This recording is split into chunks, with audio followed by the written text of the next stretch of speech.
If you're neurodevelopmentally unique, clap your hands.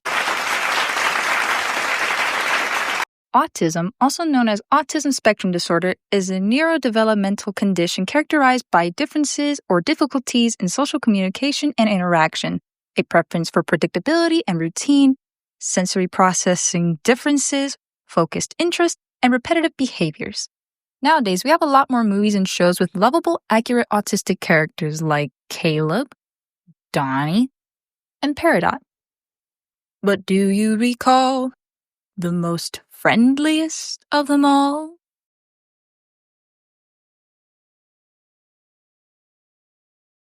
Respectfully, it seems Wally is somewhere on the spectrum. Now, before I get ahead of myself and risk sounding pretentious, I'd like to highlight that autism is a spectrum so broad that the DSM-5 had to replace the old diagnostic categories, autistic disorder, Asperger's, and PDD-NOS, to a single diagnosis, autism spectrum disorder, to focus more on the support needs and traits each person with the disorder possessed. Those traits often being intense focus on activities, literal thinking, sensory sensitivities, and atypical ways of communication. Now, don't that sound familiar?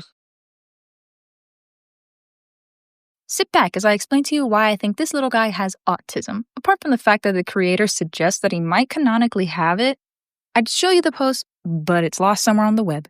Even without digging up an ounce of research, it is clear to see Wally is a rather passionate painter. If he isn't hanging out with one of his neighbors, he is most definitely painting. I know this because we see this applied in the storybook, The Joyful Guide to Being Joyful, where Wally had been trying to paint up until Julie pops up and helps him out. We also see this kind of behavior in the secret tapes, and it is also said on his character sheet that he had a segment on the show specifically for drawing and painting with the viewer. Of course, this could be a simple hobby. After all, if we accused all artists of having a neurological problem, then they better send me to the psych ward now before I start doodling on their arms with permanent marker. Luckily for my argument, though, Wally has another special interest, one that doesn't follow societal norms, which helps me prove that his painting could also be a special interest. That interest? Apples. Now try telling me it's just a hobby. It is a fact that he absolutely loves to paint, eat, and above all else, stare at apples. But not just any apple. They have to be big, juicy, fresh, red apples because anything else will confuse him, which further proves his rigid and organized way of experiencing the world around him. And yes, his very literal thinking is another common sign of ASD. However, it's really not that bad. As long as he's got a friend to explain what something means, he'll never forget it. Not necessarily because he understands it, but because he can memorize the pattern. For example, What can I get for you two today? Hiya, howdy. I think we're gonna enjoy ourselves the usual. Usual for my usuals? Coming right up, pally! The usual? I thought we were getting hot dogs. That is our usual, little buddy. It means something you and me get all the time. for the next time they ask for the usual, Wally will have made a connection in his mind that the usual means hot dogs. Barnaby is often the one explaining these kinds of things to him, which Wally remembers and uses in everyday conversation. Listen to this. Have you heard of London here before? When your neighbor says this, they do not mean to borrow your ear. They mean to listen. Do you know how to lend an ear? Barnaby said, first you cup a hand around your ear, and then you wait for a sound. That is how you lend an ear. Maybe you scratch my back. I scratch yours. Barnaby says that too. I know we are not in the same room. It is another silly bunch of words. The info dumping on what these two phrases mean? Also another sign of autism. In my own experience, and from what I hear other autistic people say, pointing out the obvious is just a friendly way of communicating. And they might even see it as helping you. You know, just in case you didn't know, saying the word literally in a figurative sense is incorrect. or when you forget to mention a single person in the room. Wait, did you hear that? Another smooth transition to the next topic? Oh my god! His speech and communication style is very unique to him and doesn't change often. He has set phrases and common sentences to help him interact with those around him, even though his vocabulary is quite extensive. He seems to follow strict rules for communicating, one of which is saying hi to each individual person. Hi, Julie. Hi, Sally. Hi, Frank. Hi, Eddie. What are you? Okay, here you go, little buddy. Oh, I'm up here now. He speaks slowly and clearly to ensure others understand what he wants to say, which gives him a rather monotone voice. Again, it's a bit stereotypical for those a little bit on the extreme side, but I love it nonetheless. As for why his voice may be the way it is, I think it has something to do with his little understanding of emotions. This is a little hard to talk about since emotions are already hard enough for neurotypical people to explain. But for neurodivergent individuals, it's as complicated as being lost in a maze with none of your senses. This inability to identify or express one's own emotions is called alexithymia, and most autistic people have it. There are a few reasons why this happens, some of which include sensory or cognitive processing differences, or social learning differences, but whatever the reason, Wally is a perfect example of someone who has it. Like I mentioned earlier, his voice is very monotone. It gives the illusion of an emotional soul, but that's not true. Wally, although with some difficulty, can express some emotion. Take interest, for example. Just like how he loves staring at apples, he uses eye contact to show someone he's engaged with the conversation or whatever else they're doing. However, this is in contrast of what we see on screen in the hidden tapes, where supposedly we're looking through Wally's eyes. In these tapes, he's usually sitting down at a table, blocking out the conversation between his neighbors until his name is called. I bring this up because it shows there's more to him than just he likes staring. He doesn't just stare because he likes it. He uses it tactically, again, to express interest. Same goes for joy. Not the staring thing, but the scripted, played-on aspect of it. Let me ask you, how do you know when someone's feeling happy? You look for a smile, laughter, a higher or faster voice with that little pep in its step. If I asked you to put on this voice, you probably could, and it would probably sound genuine. Wally does the same thing. It's hard to tell whether or not he's genuinely excited about something whenever he talks, because whenever he does, he just so happens to be reading off a script.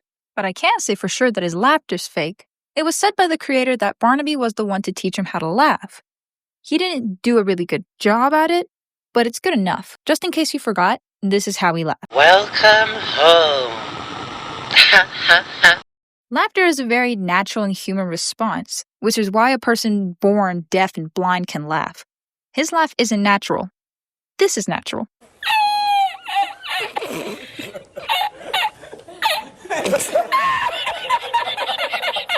Like any other person, I believe he learned when the appropriate time to laugh or be happy is. Mind you, I'm not saying that he isn't ever happy. Autistic people do have feelings. I'm just saying it's like a delayed reaction. The old, it was so funny I forgot to laugh kind of thing.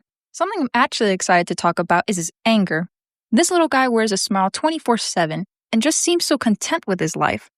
But there is one thing that bothers him, and that's not being able to understand the broken rules of his situation. Let me take a little detour to autistic lane and explain to you the whole autistic breakdown people get wrong, as I see it. Like anyone else, autistic people have valid reasons to be upset, especially when they're overstimulated, overwhelmed, or stressed. Imagine you're going on a field trip. You'll be stuck on a small bus with maybe 20 other kids. You think to yourself, okay, I'll try finding a seat in the back, hold on to my comfy, trusty backpack, and all will be well. But when you get there, all the back seats are taken, the kids are rowdier than you imagined, yelling and pushing and bothering you. Maybe you're trying to ask for a back seat, but sorry, the kids are sitting there, and they don't want to trade seats, even though you asked oh so very nicely. That is, of course, if you're able to speak properly in the first place. So now you're stuck on a hot, noisy, cramped little bus. In that case, I wouldn't blame you for being overwhelmed. Things don't go according to plan, the other kids don't follow the rules, and your comfy items are at home. Meltdowns in autism aren't tantrums, and they don't vanish the moment someone gets what they want. They're a response to reaching a breaking point. Wally darling hasn't reached that point yet, but I'm sure he will soon. If we watch his behavior from the first launch of the website to now, you'll notice that his trust and understanding of the rules is being tested more and more. His first problem is that we don't follow a basic rule that he seems to expect. If someone talks to you, you talk back. Wally has always known we're here, and because of that, he's always tried to communicate with us. But for some reason, we never respond. For example, in the first hidden tapes where Wally talks directly to us, his tone is slightly different from his usual self. Subtle, but noticeable. What are you waiting for? To hear me again? Ha ha ha. I think that means you can hear me. Can you see me? That's okay if you can't. Don't worry. I know you're there. You know I'm here too. I will talk to you. By the time we get to the latest spring update, that change in tone becomes a bit more obvious. I want to hear you too. Talk. I know you are here. Talk. Talk. Another thing that seems to be bothering him more than being left unheard is this mysterious contract we don't know of. Roll the clip. I do not know what happened. When I found you again, everything was not where I left it. But I do not understand. I know what words are. I saw words. I followed them. I followed them. You. Are you in the dark? Are we in trouble? Trouble. I have no idea what rules he's been following or why he's so frustrated, but that's honestly the most emotion I've heard from his voice ever. At that moment, his grammar went from proper to lacking, but who can't relate? For neurotypical people, this ability to express themselves properly is thrown out the window. But for an autistic person who, more likely than not, already has a hard time expressing themselves, loses that ability in the Mississippi River. This fact leads me to believe he's actually a lot more upset than what his tone and volume is letting on. If this is true, then the question would be, why is he expressing himself with quiet confusion? I'll say it again. It's because he doesn't understand these feelings himself. Barnaby, why do I feel sad? I don't know, little buddy. Why don't you tell me? I don't know. You know, you're very beloved by a lot of different people now. Do you find yourself in any sort of romances lately? Romance? Yes?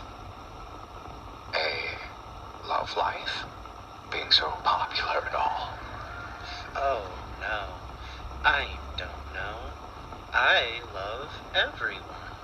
I love my friends. Oh? Oh, well, that's... This will be fun. I feel joyful already.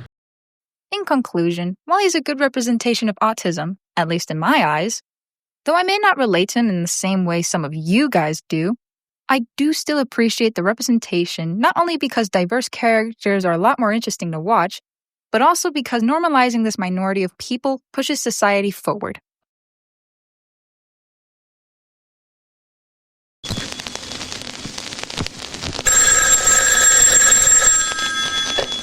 Hello? What? You are autism? Ha, ha, ha. That's good. I'll tell home. Home, I'm on the phone. They're autism.